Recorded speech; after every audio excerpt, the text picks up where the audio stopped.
ಮೆರವಣಿಗೆ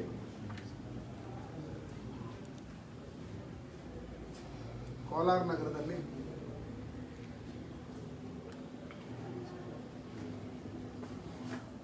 ಅನೇಕ ದೇಶ ವಿರೋಧಿಗಳು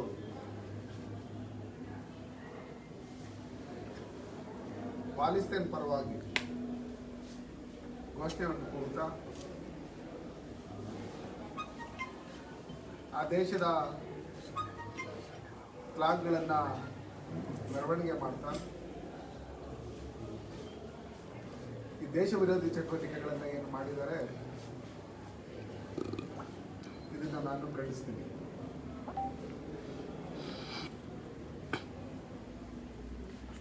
ರಾಮ ಮಂದಿರ ಉದ್ಘಾಟನೆ ದಿನ ಗಣೇಶ ಹಬ್ಬ ಮಾಡಬೇಕಂದ್ರೆ ಒಂದು ಗಲ್ಲಿಯಲ್ಲಿ ಮಕ್ಕಳು ಗಣೇಶ ಕುಣಿಸ್ಬೇಕಂದ್ರೂ 8 ರಿಂದ 10 ಕಂಡೀಷನ್ಗಳನ್ನು ಹಾಕಿ ಅನುಮತಿಯನ್ನು ಕೇಳ್ತಾ ಇದ್ರು. ಅದು KEBಯಿಂದ ಇರ್ಬೋದು, ಲೋಕಲ್ ಸ್ಟೇಷನ್ ಇರ್ಬೋದು, ಸ್ಥಳೀಯವಾಗಿ ನಗರಸಭೆ ಪಂಚಾಯತಿಗಳಿಂದ, DC ಆಫೀಸಿಂದ ಎಲ್ಲ ಕಡೆಯಿಂದನೂ ಪರ್ಮಿಷನ್ ಕೇಳ್ತಾ ಇದ್ರು. ಎಲ್ಲೇ ಒಂದು ಬೈಕ್ ಹಾಕ್ಬೇಕಂದ್ರೆ ಒಂದು DJ ಒಂದು ಸೌಂಡ್ ಬಾಕ್ಸ್ ಇಡ್ಬೇಕಂದ್ರೂ ಪರ್ಮಿಷನ್ ಕೇಳ್ತಾ ಇದ್ರು. ಹಂಗಿರ್ತಕ್ಕಂಥ ಸಂದರ್ಭದಲ್ಲಿ ಕರ್ನಾಟಕ ರಾಜ್ಯದಲ್ಲಿ ಪಾಕಿಸ್ತಾನ ಏಜೆಂಟ್ ಅಂತೆ ವರ್ಸ್ತಾ ಇರ್ತಕ್ಕಂಥ ಈ ಕಾಂಗ್ರೆಸ್ ಪಾರ್ಟಿ ಸರ್ಕಾರ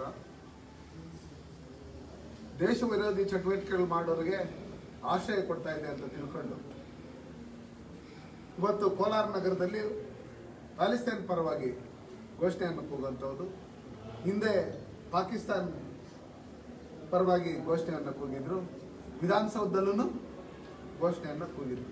ಅದು ಈ ಕರ್ನಾಟಕದಲ್ಲಿರ್ತಕ್ಕ ಕಾಂಗ್ರೆಸ್ ಪಾರ್ಟಿ ಈ ದೇಶ ವಿರೋಧಿ ಚಟುವಟಿಕೆಗಳು ಮಾಡೋಂಥವ್ರಿಗೆ ವಿಧಾನಸೌಧದಲ್ಲೇ ಸಪೋರ್ಟ್ ಕೊಡ್ತಾ ಇದ್ದಾರೆ ಅಂತ ಹೇಳಿ ಒಂದು ಜಗತ್ತ ಜಾಹೀರಾತಾಗಿದೆ. ನಾನು ಪೊಲೀಸ್ ಅಧಿಕಾರಿಗಳಿಗೆ ಏನು ಈ ಪಾಲಿಸ್ತೀನ್ ಪರವಾಗಿ ಘೋಷಣೆಗಳನ್ನು ಕೂಗ್ತಾ ಇದ್ರು ಅವ್ರನ್ನ ತಡೆಯಕ್ಕೆ ಹೋದಂಥ ಪೊಲೀಸ್ ಅಧಿಕಾರಿಗಳ ಮೇಲೇನೂ ಹಲ್ಲೆ ಮಾಡಿದಂಥ ಸಂದರ್ಭಗಳು ನಿನ್ನೆ ಇದೆ. ಆದರೆ ಜಿಲ್ಲಾ ಪೊಲೀಸ್ ವರಿಷ್ಠಾಧಿಕಾರಿ ಯಾವುದೇ ರೀತಿಯಾದಂಥ ಅವ್ರ ವಿರುದ್ಧ ಮೇಲೆ ಆಕ್ಷನ್ ತಗೊಂಡಿಲ್ಲ. ನಾವು ಹಿಂದೆ ಒಂದು ಫ್ಲೆಕ್ಸ್ ಹಾಕ್ಬೇಕಂದ್ರೂ ಪರ್ಮಿಷನ್ ತಗೊಬೇಕಾಗಿತ್ತು. ಆದರೆ ಕ್ಲಾಕ್ ಟವರ್ನಲ್ಲಿ ಮತಾಂಧ ಟಿಪ್ಪು ಸುಲ್ತಾನ್ನ ಒಂದು ಕಟೌಟನ್ನು ಹಾಕಿ ಯಾವುದೇ ಒಂದು ಪರ್ಮಿಷನ್ ತಗೊಳ್ದೆ ಅದನ್ನು ಹಾಕೋದಕ್ಕೆ ಪರ್ಮಿಷನ್ ಕೊಟ್ಟಿರ್ತಕ್ಕಂಥವ್ರು ಬಿಟ್ಟಿರ್ತಕ್ಕಂಥವ್ರು, ಮತ್ತು ಅದನ್ನು ಹಾಕಿದವ್ರ ಮೇಲೆ ಇದುವರೆಗೂ ಯಾವುದೇ ರೀತಿಯಾದಂಥ ಕೇಸು ಮಾಡದೆ ಅವ್ರನ್ನ ಅರೆಸ್ಟ್ ಮಾಡದೆ ಇರ್ತಕ್ಕಂಥದ್ದು ನಿಜಕ್ಕೂ ಇದು ವಿಪರ್ಯಾಸ. ಈ ದೇಶದಲ್ಲಿದ್ದು ಈ ದೇಶದ ನೆಲ ಜಲ ಪ್ರತಿಯೊಂದು ಸವಲತ್ತುಗಳನ್ನು ಪಡ್ಕೊಂಡು ಪಾಕಿಸ್ತಾನ ಪರವಾಗಿ, ಪ್ಯಾಲೆಸ್ತೈನ್ ಪರವಾಗಿ, ಬಾಂಗ್ಲಾದೇಶ ಪರವಾಗಿ ಘೋಷಣೆ ಕೂಗಂತ ಈ ದೇಶದ್ರೋಹಿಗಳು ಭಾರತದಲ್ಲಿ ಹಾಕಿದ್ದೀರಿ. ದೇಶ ಬಿಟ್ಟು ತೊಲಗಿರಿ, ಇಲ್ಲ ಡಿಸೈಡ್ ಮಾಡಿ ಈ ಕರ್ನಾಟಕ ರಾಜ್ಯದಲ್ಲಿ ಈ ದೇಶದಲ್ಲಿ ಯಾವುದೇ ರೀತಿಯಾದಂಥ ಸವಲತ್ತುಗಳನ್ನು ನಾವು ಪಡ್ಕೊಳ್ಳಲ್ಲ, ನಾವು ಹೋಗ್ಬಿಡ್ತೀರಿ ಅಲ್ಲಿಗೆ. ಪಾಕಿಸ್ತಾನ ಈಗಾಗಲೇ ಭಿಕ್ಷೆ ಬಿಡ್ತಾ ಇದೆ, ಪ್ಯಾಲೆಸ್ತೈನ್ ಯಾವ ಮಟ್ಟಕ್ಕೆ ಬಂದಿದೆ, ನಾವು ಅಲ್ಲೋಗಿ ಇರ್ತೀರಿ ಅಂತೇಳಿ ಡಿಸೈಡ್ ಮಾಡ್ಕೊಬೇಕು. ಅದು ಬಿಟ್ಟು ಇವತ್ತು ರಾಹುಲ್ ಗಾಂಧಿ ಅವರು USA ಹೋಗಿ ಇವತ್ತು ದೇಶ ವಿರೋಧಿ ಚಟುವಟಿಕೆಗಳನ್ನು, ದೇಶ ವಿರೋಧಿ ಹೇಳಿಕೆಗಳನ್ನು ಕೊಡ್ತಾ ಇರ್ತಕ್ಕಂಥ ಸಂದರ್ಭದಲ್ಲಿ RSS ವಿರುದ್ಧವಾಗಿ ಮಾತಾಡ್ತಾರೆ.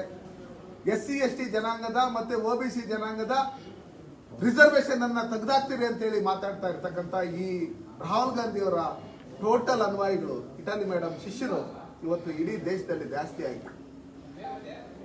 ದೇಶ ವಿರೋಧಿ ಚಟುವಟಿಕೆಗಳನ್ನು ಏನು ಮಾಡ್ತಾ ಇದ್ದಾರೆ, ನಾನು ಈ ದೇಶದಲ್ಲಿರ್ತಕ್ಕಂಥ ನಾವೆಲ್ಲ ನಾಗರಿಕರು ಇವತ್ತೇನು ಕರ್ನಾಟಕ ರಾಜ್ಯದಲ್ಲಿ ನಡೀತಾ ಇದೆ ಇದನ್ನ ನೋಡ್ತಾ ಇರೋ ಮುಂದಿನ ದಿನಗಳಲ್ಲಿ ಯಾವ ರೀತಿ ಮುಂದಿನ ಪೀಳಿಗೆ ಇವತ್ತು ಅವರವರಲ್ಲೇ ಗುಂಪು ಘರ್ಷಣೆ. ಕೆಲವರು ದೇಶ ಪ್ರೇಮಿಗಳು ಯಾಕೆ ಪ್ಯಾಲೆಸ್ತೈನ್ ಪರವಾಗಿ ನೀನು ಘೋಷಣೆ ಕೂಗ್ತೀಯಾ, ಯಾಕೆ ಇದನ್ನ ನೀನು ಫ್ಲಾಗ್ ಹಾಕ್ತೀಯ ಅಂತ ಕೇಳಿದ್ರೆ ಅವ್ರ ಮೇಲೇನು ಅಲ್ಲೇ ಮಾಡಿರ್ತಕ್ಕಂಥದ್ದು ಬೆಳಕಿಗೆ ಬಂದಿದೆ.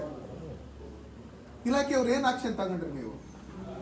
ನಮ್ಮಲ್ಲಿ ಒಂದು ಗಣೇಶ ಬಿಡ್ಬೇಕಂದ್ರೆ ಒಂದು ಜೋರಾಗಿ ಒಂದು ಸೌಂಡ್ ಹಾಕಿದ್ರೆ 8-10 ನಿರ್ಬಂಧಗಳನ್ನ ಹಾಕಂತವ್ರು ಇವತ್ತು ದೇಶ ವಿರೋಧಿ ಚಟುವಟಿಕೆಗಳನ್ನು ಮಾಡೋದಕ್ಕೆ ಕುಮ್ಮಕ್ ಕೊಟ್ಟದಂತ ಯಾರು ಸ್ಥಳೀಯವಾಗಿರ್ತಕ್ಕಂಥ ಚುನಾಯಿತ ಪ್ರತಿನಿಧಿಗಳಿದ್ದಾರೋ ಅವ್ರ ಮೇಲೇನು ಆಕ್ಷನ್ ತಗೊಬೇಕು.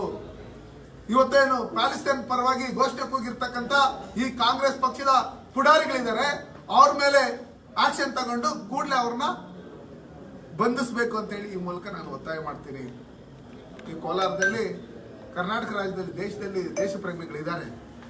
ಇರೋದ್ರಿಂದನೇ ಇವತ್ತು ನಿಮಗೆ ಇಷ್ಟೊಂದು ತಾಳ್ಮೆಯಿಂದ ಇದ್ದು ನಿಮಗೆ ಪದೇ ಪದೇ ಪದೇ ಪದೇ ಪದೇ ನಿಮಗೆ ಏನೇ ರೀತಿಯಾದಂಥ ಸಮಾಧಾನ ಮಾಡ್ಕೊಂಡು ಸರಿ ಹೋಗ್ತೀರಿ ಅಂತ ಹೇಳ್ತಾ ಇದ್ದಾರೆ. ದಿನೇ ದಿನೇ ಜಾಸ್ತಿ ಆಗ್ತಾ ಇದೆ.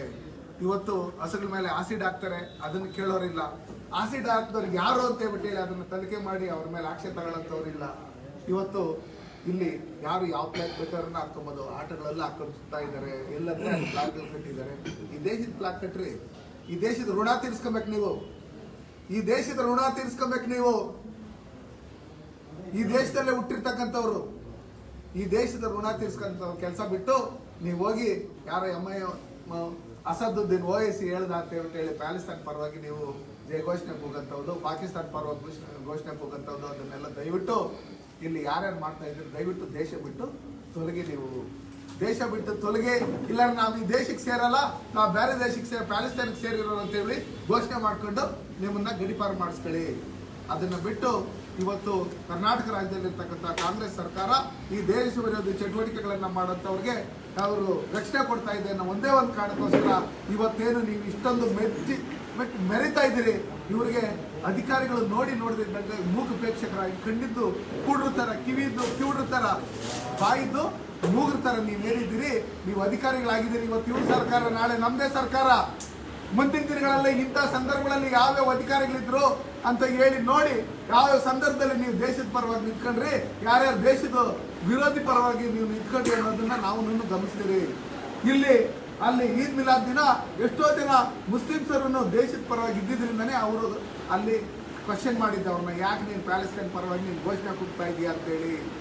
ಅದಕ್ಕೋಸ್ಕರ ಇದರಲ್ಲೇನು ಕೇರಳದವ್ರ ಪಾತ್ರ ಇದೆಯಾ, ಇಲ್ಲಾಂದ್ರೆ ISI ಉಗ್ರಗಾಮಿಗಳ ಪಾತ್ರ ಇದೆಯಾ, ಇಲ್ಲ ಪಾಕಿಸ್ತಾನ ಉಗ್ರಗಾಮಿಗಳ ಪಾತ್ರ ಇದೆಯಾ, ಇಲ್ಲಂದ್ರೆ ಕರ್ನಾಟಕ ರಾಜ್ಯದಲ್ಲಿ ಇವತ್ತೇನು ನಾಗಮಂಗಲದಲ್ಲಿ ಯಾವ ರೀತಿ ಘಟನೆಗಳಾಯಿತು, ನಾಗಮಂಗಲದಲ್ಲಿ ಯಾವ ರೀತಿ ಪೊಲೀಸರು ಎದುರಲ್ಲೇ ಬೆಂಕಿ ಹಚ್ಚೋ ಕೆಲಸಗಳು ಮಾಡಿದ್ರು, ಜನ ಹೋಗಿ ಅಂಗ್ಲಾಸ್ ಬೇಡ್ಕೊಂಡು ದಯವಿಟ್ಟು ಅದನ್ನ ನಿಲ್ಲಿಸಿ ಅಂತ ಹೇಳಿದ್ರೆ ಪೊಲೀಸರು ಅಸಹಾಯಕರಾಗಿ ನಿಂತಿದ್ದಂಥವ್ರು ನೋಡಿದ್ರೆ, ಇವತ್ತು KG-ಹಳ್ಳಿ DG-ಹಳ್ಳಿಯಲ್ಲಿ ಪೊಲೀಸರ ಮೇಲೆ ಹಲ್ಲೆ ನಡೆದಂಥ ಸಂದರ್ಭದಲ್ಲಿ, ಪೊಲೀಸ್ ಸ್ಟೇಷನ್ ಬೆಂಕಿ ತಂದ ಸಂದರ್ಭದಲ್ಲಿ, MLA ಅವ್ರ ಮನೆಗೆ ಬೆಂಕಿ ತಂದ ಸಂದರ್ಭದಲ್ಲಿ, ಪೊಲೀಸ್ ಜೀಪ್ ಬೆಂಕಿ ತಂದ ಸಂದರ್ಭದಲ್ಲಿ, ಪೊಲೀಸರ ಮೇಲೆ ಕಲ್ಲುಗಳು ಹೊಡೆದಂತ ಸಂದರ್ಭದಲ್ಲಿ ಪ್ರಜೆಗಳಿಗೂ ನಾನು ಕೈ ಮುಗಿದು ಕೇಳ್ಕೊಳ್ಳೋದಿಷ್ಟೇ, ನಮ್ಮಲ್ಲಿ ಇಷ್ಟೆಲ್ಲ ಒಂದು ಕಮ್ಯುನಿಟಿಯನ್ನ ಓಟ್ ಹಾಕ್ಸೋದಕ್ಕೋಸ್ಕರ ಇವತ್ತು ದೇಶ ವಿರೋಧಿ ಚಟುವಟಿಕೆಗಳನ್ನ ಮಾಡ್ತಾ ಇರ್ತಕ್ಕಂಥವ್ರಿಗೆ ಇವ್ರು ಯಾವ ರೀತಿ ರಕ್ಷಣೆ ಕೊಡ್ತಾ ಇದ್ದಾರೆ ಅಂತ ಹೇಳ್ಬಿಟ್ಟು ನೀವೆಲ್ಲ ನೋಡ್ತಾ ಇದ್ದೀರಿ.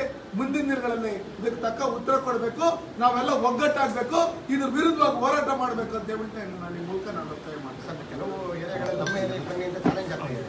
ಉದಾಹರಣೆಗೆ ಬಂಟ್ವಾಳದಲ್ಲಿ ನಿನ್ನೆ ನೋಡ್ರಿ, ನಾವಿರೋದು ಈ ಭಾರತ ದೇಶದಲ್ಲಿ, ನಮ್ದು ಸ್ವಂತ ಈ ದೇಶ. ಇವತ್ತು ಯಾರು ಈ ತರ ಚಟುವಟಿಕೆಗಳು ನಡೀತಾ ಇದ್ರೆ ಅವ್ರು ಇಲ್ಲಿರ್ತಕ್ಕಂಥ ಒಂದು ಬಾಡಿಗೆಗೆ, ಅರ್ಥ ಆಯ್ತಾ, ಬೇರೆ ದೇಶದ ಪರವಾಗಿ ಅವರು ಘೋಷಣೆಗಳು ಕೂಗ್ತಾರೆ ಅಂದ್ರೆ ಅವ್ರಿಗೆ ಎಲ್ಲೇ ಕರೆದ್ರೆ ಎಲ್ಲೇ ಹೇಳಿದ್ರೆ ಅವ್ರು ಹೇಳಿದ ಜಾಗಕ್ಕೆ ನಾವು ಹೋಗೋದಕ್ಕೆ ರೆಡಿ ಇದ್ದೀರಿ. ನಾವು ನಿಮ್ಮ ತರ ನಿಮ್ಮಂತ ದುಷ್ಟರು ಇಷ್ಟೊಂದು ಧೈರ್ಯ ಇರ್ಬೇಕಂದ್ರೆ ದೇಶ ಪ್ರೇಮಿಗಳಿಗೆ, ದೇಶಕ್ಕೋಸ್ಕರ ನಾವು ಪ್ರಾಣ ಕೊಡೋಕ್ಕೂ ರೆಡಿಯಾಗಿದ್ದೀರಿ. ಹಂಗಿರ್ತಕ್ಕಂಥ ನಿಮ್ಗೆ ಯಾವುದೇ ಹೆದರಿಕೆ ಬೆದರಿಕೆ ನಾವು ಬೆದರೋರಲ್ಲ. ನೀವು ಏನೇ ಸವಾಲುಗಳು ಹಾಕಿದ್ರೇನೋ ಅದನ್ನು ನಾವು ಎದುರಿಸೋದಕ್ಕೆ ನಾವು ರೆಡಿಯಾಗಿದ್ದೀರಿ. ನೀವು ಎಲ್ಲೇ ಕರೆದ್ರೆ ಅಲ್ಲಿ ಬರೋದಕ್ಕೆ ನಾವು ರೆಡಿಯಾಗಿದ್ದೀರಿ. ನೀವು ರೆಡಿಯಾಗಿದ್ದೀರಾ ಅನ್ನೋ ಲೆಕ್ಕಾಚಾರದಲ್ಲಿ ನೀವು ಇವತ್ತೇನು ತಪ್ಪುಗಳನ್ನು ಮಾಡ್ತಾ ಇದ್ದೀರಿ, ನಿಮಗೆ ಕೂಡಲೇ ನಿಮ್ಮ ಮೇಲೆ ಕೇಸ್ ಬುಕ್ ಮಾಡಿ ನಿಮ್ಮನ್ನು ಅರೆಸ್ಟ್ ಮಾಡಿಲ್ಲ ಅಂದರೆ ಮುಂದಿನ ದಿನದಲ್ಲಿ ಇದೇ ಕ್ಲಾಕ್ ಟವರಲ್ಲಿ ಹೋಗಿ ನಾನು ಭಾರತ ಧ್ವಜವನ್ನು ಇಟ್ಕೊಂಡು ಈ ದೇಶ ದ್ರೋಹಿಗಳನ್ನ ಗಡಿಪಾರು ಮಾಡಬೇಕು ಅಂತೇಳಿ ನಾನು ಹೋರಾಟವನ್ನ ನಮ್ಮ ಎಲ್ಲ ದೇಶ ಭಕ್ತರ ಜೊತೆಯಲ್ಲಿ ಕರ್ಕೊಂಡೋಗಿ ಹೋರಾಟನ ಮಾಡ್ತೀವಿ. ಸರ್, ಈ ಮುನಿರತ್ನ ಅವ್ರ ಬಂಧನದ ಬಗ್ಗೆ ಏನು ಹೇಳ್ತೀರಾ ಸರ್? ಮುನಿರತ್ನ ಅವರು ಬಂಧನ ಆಗಿದೆ. ಅವ್ರು ಕೊಟ್ಟಿರ್ತಕ್ಕಂಥ ಹೇಳಿಕೆ ಅದು ಏನು FSL ರಿಪೋರ್ಟ್ ಹೋಗಿದೆ, ಅದು ಸರಿನಾ ತಪ್ಪಾ ಅನ್ನೋ ಲೆಕ್ಕಾಚಾರದಲ್ಲಿ ಬಂದಾಗ ಅದು ಸರಿಯಾಗಿದ್ರೆ ಅವ್ರು ಮಾಡಿರ್ತಕ್ಕಂಥವ್ರು ತಪ್ಪು. ಅವ್ರು ಮಾತಾಡೋದು ಯಾರೇ ಆಗಲಿ, ನಾನೇ ಆಗಲಿ, ಇನ್ನೊಬ್ಬರಾಗಲಿ, ಮತ್ತೊಬ್ಬರೇ ಆಗಲಿ, ಯಾರೇ ತಪ್ಪು ಮಾಡಿದ್ರು ಅದು ತಪ್ಪೇ. ಅದಕ್ಕೋಸ್ಕರ ನಾನು ಹೇಳೋದೇನೆಂದರೆ, ಇದನ್ನ ಬೇರೆಯವರು ಅದನ್ನ ವಾಯ್ಸನ್ನ ನೋಡಿ ಅದನ್ನ ಚೆಕ್ ಮಾಡಿ FSL ರಿಪೋರ್ಟಲ್ಲಿ ಅದು ತನಿಖೆ ಬಂದಿದ್ದ ತಕ್ಷಣ ಮುನಿರತ್ನ ಮಾಡಿರೋದು ತಪ್ಪೇ, ನಾನು ಮಾಡಿರೋ ತಪ್ಪೇ, ಇನ್ನೊಬ್ರು ಮಾಡಿದ ಒಂದು ಜನಾಂಗದ ವಿರುದ್ಧವಾಗಿ, ಒಂದು ವ್ಯಕ್ತಿ ವಿರುದ್ಧವಾಗಿ ಏನೇ ಇದ್ರೂ ಕರೆದು ಅವ್ರದ್ದು ಏನೋ ವ್ಯವಹಾರಗಳನ್ನು ಮಾತಾಡಬೇಕೇ ವಿನಃ ಈ ರೀತಿ ಆ ಕಮ್ಯುನಿಟಿಗಳನ್ನ, ಆ ಹೆಣ್ಮಕ್ಳನ್ನ, ತಾಯಿನ ಈ ರೀತಿ ಅವಾಚ್ಯ ಶಬ್ದಗಳಿಂದ ಬೈಯೋದು ಅದು ಯಾರೂ ಕೂಡ ಇದನ್ನ ಸಹಿಸಲ್ಲ. ಈ ಥರ ಅವರು ತಪ್ಪು ಮಾಡಿದ್ದೇ ಆದರೆ ಅವ್ರ ಕಾನೂನು ರೀತಿಯಲ್ಲಿ ಏನು ಶಿಕ್ಷೆ ಆಗಬೇಕು ಅದನ್ನು ನಾವು ಕಾಂಗ್ರೆಸ್